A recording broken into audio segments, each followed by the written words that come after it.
C'est ce qu'on entend. Les mythes, dans le fond, c'est ce que les gouvernements disent.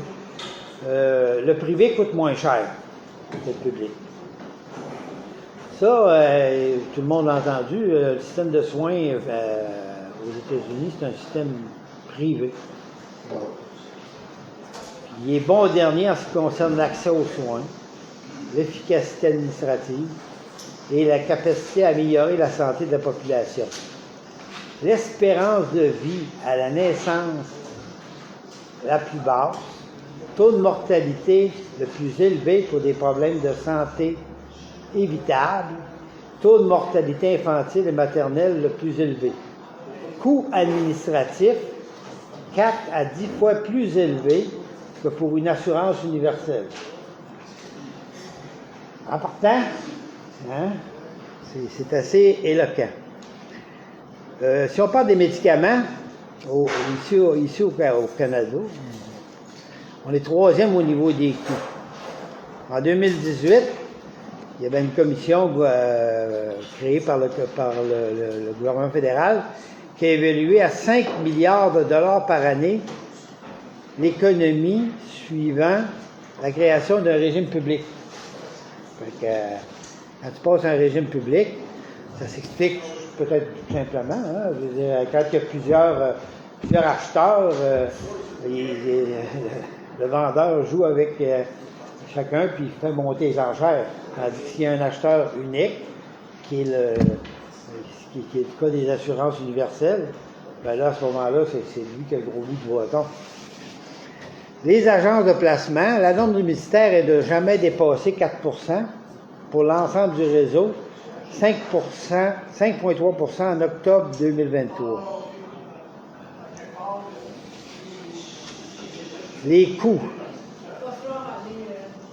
Un peu plus vite, hein? Ouais, OK, je vais essayer de accélérer. Bon, l'aide à domicile, il y a des cas où ça a été que c'était intéressant d'aller au privé dans l'aide à domicile parce que c'est des emplois disqualifiés, puis ça ne demande pas beaucoup de formation pour ça. Puis au début, l'aide à domicile, c'était 13 $ de moins en 2015. En 2021, c'était déjà rendu à 4, seulement 4 de moins. Mais en région, c'est le problème dont j'ai parlé au début, là. Tu sais que dans les régions, il n'y a pas beaucoup de monde. Puis, en région, en Abitibi, c'était 56 $ de plus de l'heure. Gaspésie, 100 $ de plus de l'heure. Les RPA, crédit d'impôt pour maintien à domicile et achat de services pour le service public, 470 millions par année. Les buildings là, pour les personnes âgées, là, tu sais, qu'on voit, là, moi à Saint-Hyacinthe, une de mes sœurs a déménagé d'une place, 470 logements. Des RPA, des logements. Puis elle a un crédit d'impôt de 4 000 $ pour avoir des services. Là, tu sais, là. CHUM et CUSUM. En 2016, des données confirment une économie de 123 à 856 millions en revenant à une gestion publique. Ça là-dessus, probablement Guillaume va travailler là-dessus. En 2018, on apprenait que les rénovations coûteraient une fortune jusqu'en 2045 à cause d'un taux de profit garanti de 26 % des ententes secrètes. Plus grande fraude, en passant, la plus grande fraude de corruption de l'histoire du Canada, c'est le CHUM. Médecins, 6 % de la main-d'œuvre, 15 % des coûts du MSS, ce qui n'inclut pas les profits des GMS et des CMS. Parce qu'il ne faut pas oublier que les médecins, il y a un profit au GMS, puis ils ramassent, ils s'ajoutent à leurs revenus. C'est ça, il y a 10 % de profit garanti, puis 15 % pendant la pandémie. Hein? Rien de trop gros pour la classe ouvrière. Puis de la moitié, pour les 94 restants, c'est moins que la moitié que ça. Comparaison public-privé de la moyenne des coûts unitaires pour ça. Ça, c'est le ministre Barrette qui avait fait ça en 2015. Il avait parti une étude comparative pour dire « Ouais, c'est bon le privé, puis on va le démontrer. » Puis ça a été assez laborieux. Anne-Claude parle dans son livre qu'elle a essayé plusieurs fois d'avoir les chiffres, puis que ça retardait, puis ça l'a... Fait que vous avez là-dessus le portrait que ça a donné. C'est sorti ça il y a 1 an et demi à peu près. Les cataractes, presque 1200 $ dans le privé, tandis que dans le public, c'est moins de 800 $. Notre Carpien, Saint-Paul-Double, doigt ressort, je ne sais pas ce que c'est, doigt ressort, moi. Mais c'est à peu près égal, mais coloscopie longue, c'est presque du Saint-Paul-Double. Coloscopie courte, c'est plus que le Saint-Paul-Double. Fait que ça, c'est pas être plus clair que ça, là. C'est quand on nous dit que le privé, on sauve de l'argent. Mais ça, est-ce que c'est quoi? Est-ce que c'est principalement le salaire du médecin? Ben, c'est je me risquerais pas là-dedans, là. C'est tous les groupes. C'est vraiment un projet pilote fait par Barrette, reconduit par la CAQ ensuite, pour vraiment dire on veut le savoir une fois pour toutes, c'est plus cher, le privé, le public, ça rentre tous les coûts dedans. C'est vraiment tous les fonctionnaires qui sont mis à travailler là-dessus pour essayer de démontrer que les autres voulaient montrer que le privé coûtait moins cher. La conclusion, eux, c'était le contraire qu'ils ne voulaient pas en parler. Ma collègue Anne les a bombardés de demandes d'information, elle a réussi à l'avoir, ça fait un gros scandale quand c'est sorti. Ils sont évidemment niés encore, mais c'est eux qui l'ont fait. Ils sont parfaits pour faire la comparaison. Donc c'est pour ça que cette comparaison-là vaut cher. Le troisième mythe, le privé en santé est plus efficace. Puis là, je n'ai pas pu m'empêcher. Mme Claude avait sorti une citation de Pierre Fitzgibbon, qui est, s'il n'existait pas, il faudrait l'inventer. Et lui, il dit, le privé est plus efficient que l'État en général, par définition. S'il le dit, c'est parce que c'est vrai. Hein? Fait que l'exemple des États-Unis, encore une fois, là, la même chose que tantôt, là, c'est le privé en santé est plus efficace. C'est les États-Unis, mettons que là-dessus. Puis le deuxième élément aussi qui est important de comprendre, c'est que ça vient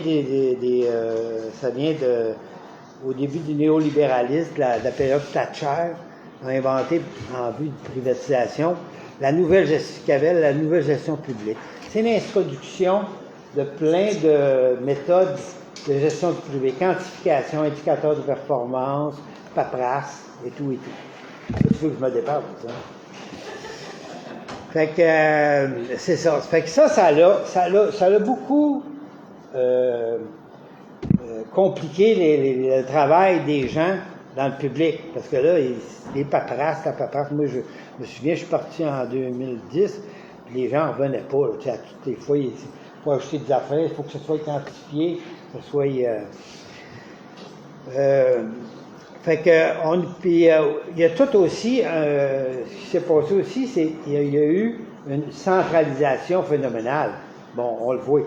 Tu sais, avec la Castonguay, au début des années 70, on parlait de démocratisation des soins. Ça veut dire qu'il y avait le monde des courants, il y avait des conseils d'administration avec des représentants de la clientèle, les représentants même des employés. Ça faisait partie, il fallait que, autrement dit, l'objectif, c'était que pour les services, que les services répondent le plus possible aux besoins de la population. C'est logique. Fait que, avec le temps, on est passé de centaines d'hôpitaux, CLSC et CHSLD, à 95 CSS en 2003, hein?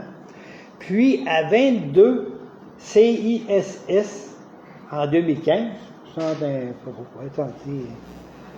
service, pour aboutir aujourd'hui à l'agence de santé. Une agence de santé, c'est toutes des privés en plus, c'est toutes ils appellent ça des top guns du privé, là. Les gens à 1,5 million par année. Fait que c'est vraiment là, de la centralisation. Chez les médecins, quand on parle de la quantification, chez les médecins, on est passé de 600 à 11 000 actes médicaux rémunérés de 1900 à 80 à aujourd'hui. Les médecins, ils ne se comprennent même plus là-dedans. Ils sont obligés d'employer du monde pour les démêler puis de mettre ça dans la bonne case. C'est tellement complexe. Soins à domicile, professionnels passent seulement 30% de leur temps auprès des patients. Paperasse et déplacements. L'objectif de la création des GMF en 2003, augmenter l'inscription à un médecin de famille et réduire le temps d'attente, favoriser l'accès aux services psychosociaux de première ligne. Dans tous les cas, c'est l'inverse qui se produit. Les GMF sous-traitent dans les hôpitaux des heures d'accessibilité de soir et de fin de semaine. Il faut se souvenir que les GMF étaient là au départ pour essayer de soulager les urgences. Ben là, ils sont rendus, imaginez-vous, que les autres, ils sous-traitent auprès des hôpitaux des heures la fin de semaine puis le soir. Hein? Parce que dans le privé, ça travaille le jour. Tu sais. C'est pas...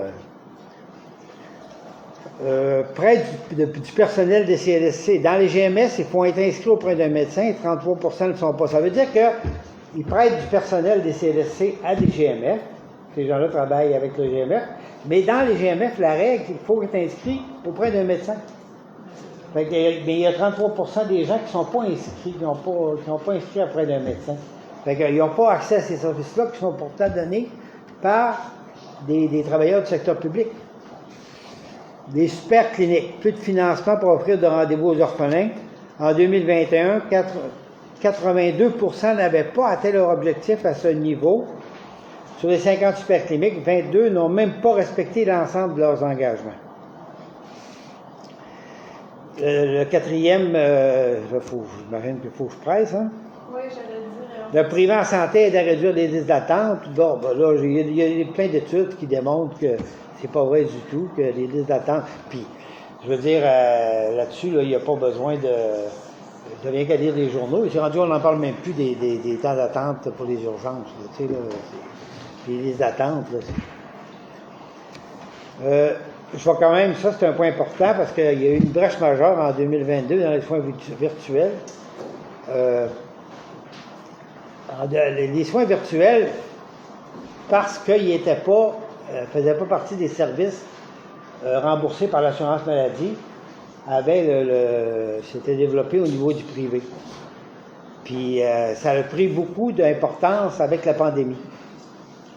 Fait que le gouvernement a décidé de donner le service dans l'ensemble du secteur public. Puis c'était comme un peu curieux, là, tu sais, que ça fonctionnait, ça correspondait pas à l'esprit de l'assurance maladie. Ce qu'il a fait, le gouvernement, c'est en janvier 2003, il a fait un décret pour légaliser la situation. Imaginez-vous. Il a ouvert une brèche, la brèche est ouverte, il l'a légalisée. Ça, c'est nos bons amis de la CAQ. Nombre de médecins désengagés, je dis ça comme ça, de 111 en 2004-2005 à 641 en 2022-2023. Puis le dernier chiffre que j'ai lu récemment, c'est 800. Je ne sais pas s'il y a des explications là-dessus, là, mais c'est quand même, tu sens que c'est une chose. Puis si le privé en santé ne permet pas de désengorger le public, il permet toutefois de créer une voie de contournement, une médecine à deux vitesses. Le plus bel exemple, à un moment donné, le privé, là, dans le fond, les travailleurs dans la santé, là, on ne les invente pas. C'est le même bassin. Là. Puis quand le privé va en chercher, il va en chercher dans le public. Hein? Fait que, puis le plus bel exemple de ça, ben ça c'est un exemple qui parle beaucoup, c'est les psychologues en pratique privée exclusive et à l'emploi du système public de santé. Fait que vous regardez la courbe, tu sais, c'est des courbes, elle descend, elle monte, c'est la même, tout ce qu'on perd dans le public s'en va dans le privé. C'est pas compliqué, là. On appelle ça un jeu à somme nulle. Évaluation trimestrielle des dépenses de rémunération, c'est ce que je te parlais tantôt, des soins virtuels. Bon, ben là, ça là-dessus, mes dates sont bonnes, par exemple. Là. Les 2021, vous voyez, là, ça a augmenté. Là. Il y avait des chiffres là-dessus aussi. Bon, le dernier élément, le privé améliore la qualité des soins sans nuire à l'équité dans l'accès aux soins. Ça, c'est une une citation d'Anne Plourde, la recherche de profit et la concurrence à laquelle sont soumises les entreprises les incite à rogner sur les dépenses essentielles à la qualité du service. Il y a eu des études en 2013 en Italie, c'est pas n'importe quoi quand même, là, avec un pourcentage de dépenses plus élevé dans le privé, il y avait un taux de mortalité évitable plus élevé que celle dans un pourcentage de les régions avec un pourcentage plus élevé consacré au secteur public. Puis même chose en Angleterre, à partir de 2013, une étude de la revue Lancet, que les gens connaissent, 10% de plus d'interventions au privé conduit à une augmentation de 3,8% des décès évitables. Fait que le privé, la qualité, là. La COVID, un grand révélateur, partout l'infection a été significativement plus élevée. Bon, ben là, il y a des chiffres, là, c'est absolument irréfutable, là, c'est très clair, là, tu sais, là, c'est partout. Dans le privé, c'est pire au niveau des infections, au niveau des décès. Est-ce qu'on peut prendre quelques questions? Oui. Je voulais quand même finir avec ma petite phrase de Yvon Deschamps qui aimait ça nous faire rire jaune. Fait qu'on lit ça, puis on regarde ça, puis on rit jaune. Oui. Oui, tout à l'heure, je parlais de 50-50 concernant le privé et le public. Est-ce que c'est comme les écoles privées qui sont financées en grande partie par le public, mais les familles doivent verser un montant supplémentaire? Donc, le privé que tu montrais, c'est l'équivalent d'un ticket modérateur, mais quand même financé par le public. C'est complètement plus ce que j'ai montré, c'est au début, tu parles, là, le premier graphique. Le privé-public, est-ce que le privé est en grande partie financé par le public ou c'est complètement privé seulement par les citoyens qui paient? Non, le privé est en bonne partie. Qu'est-ce que c'est la proportion? Il est en bonne partie. Par exemple, les médecins qui travaillent dans le privé, en GMS, c'est-tu des privés, ça, là? Puis c'est payé par le public. Puis non seulement ça, les GMF sont subventionnés par le public. Fait que les dépenses de santé, j'ai de la misère un peu avec le graphique, là, si sur c'est les... payé par le public, à ce moment-là, c'est quoi la différence entre public et privé si les médecins font de toute façon plus... La différence, c'est qu'un GMF, c'est une entreprise lucrative avec un taux de profit assuré. Puis, OK, ça coûte simplement plus cher privé, mais quand même la carte d'assurance maladie paye. Oui, mais on paye plus. Ouais. On paye plus, parce qu'en plus, peut-être, Guillaume, tu peux compléter. Les deux existent. Il y a le privé, financé par le privé, donné par le privé. Par exemple, un centre de physiothérapie privé. Voilà, c'est l'argent de l'assurance privée ou c'est l'argent de pain de poche. La place, c'est du privé. Mais il y a aussi beaucoup au Québec de privé-public, c'est-à-dire le financement est public, mais ceux qui offrent le service, c'est public. Les médecins, c'est le meilleur exemple. Et d'ailleurs, on ne pourrait pas imaginer le secteur privé aujourd'hui ne pourrait pas fonctionner aussi bien qu'il fonctionne s'il n'était pas massivement financé par le public. C'est nous qui le créons, qui le développons. Est-ce qu'il y a d'autres questions? Puis en éducation, actuellement, avec toutes les nouvelles normes, hein, ils ont coupé les services des professionnels, orthophonistes, psychologues, ça a été tout coupé. Qu'est-ce qui arrive, c'est que les gens s'en vont travailler en privé, mais comme il y avait besoin en milieu scolaire, bien là, le milieu scolaire fait appel Au privé, au galère scolaire. qui coûte plus cher. Ben oui, c'est ça. Alors, je voudrais rien que dire une chose. Tu sais, dans le fond, c'est toujours le même modèle. Là, tu sais, vous savez, la CAQ, là, puis on aime ça un peu se mettre la tête dans le sable pour pas regarder la réalité comme elle est. Mais la CAQ, ça travaille pour le privé. C'est un gouvernement qui travaille pour le privé. La plus belle exemple, c'est le chiffre de subvention par mois que la CAQ a donné au privé depuis qu'elle est au pouvoir. depuis 2018. 218 millions, je sais de mémoire, peut-être 216 millions par mois. Ça, là, c'est 65% de plus que ce que Couillard donnait. Les libéraux, les libéraux, c'était plutôt privé aussi, là. Mais la CAQ a réussi puis c'est toujours le même modèle. Tout à l'heure, on va parler des éoliennes. C'est du privé qui se colle au public parce que c'est une clientèle assurée, captive. Merci beaucoup, Germain. Ah, ben, il y a une question. On va prendre une Il y dernière avait une question. là-bas aussi, il y avait elle avant. Bon, allez-y. Moi, je me demande s'il n'y a pas une incidence dans ce que vous disiez tantôt, par rapport aux années 70, quand Trudeau a confié la Banque du Canada, les emprunts de la Banque du Canada aux banques privées. On a vu au départ de votre graphique qu'il y avait une hausse des demandes. Mais par contre, il y a eu un investissement dans les provinces. C'est là qu'est arrivé l'assurance maladie et les services en éducation et dans les hôpitaux. Il y a eu un financement à ce moment-là. Après ça, il y a eu une campagne d'austérité 2003 à peu près, où ce que c'est que là, non, c'est avec Bouchard, qui ont commencé à vouloir payer la dette.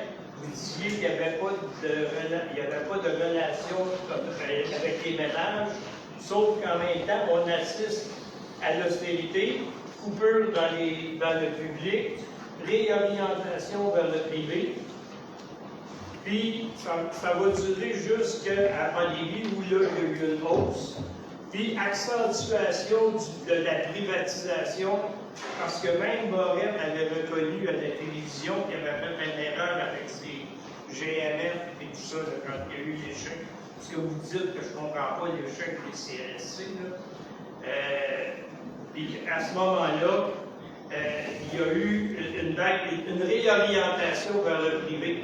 La plus drôle des choses, là, c'est que quand il y a eu un vote qui a été tenu par les dentistes pour adhérer à la Régie d'assurance maladie du Québec, ils ont voté contre pour après s'en aller avec le fédéral, pour être avec le régime dentaire canadien qu'on a actuellement, qui est payé par les assurances privées et par...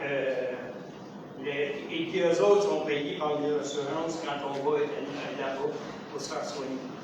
Et ça, c'est nettement un début de développement du public, mais après ça, on assiste à une privatisation. C'est ce que je pense que vous avez expliqué, une privatisation des services, et qui fait que ça nous coûte plus cher aujourd'hui que ce que ça nous coûtait, ou que ça nous coûterait si on était au niveau du public. Merci beaucoup. Moi, je vous remercie beaucoup de votre patience. Je l'ai dit en avant.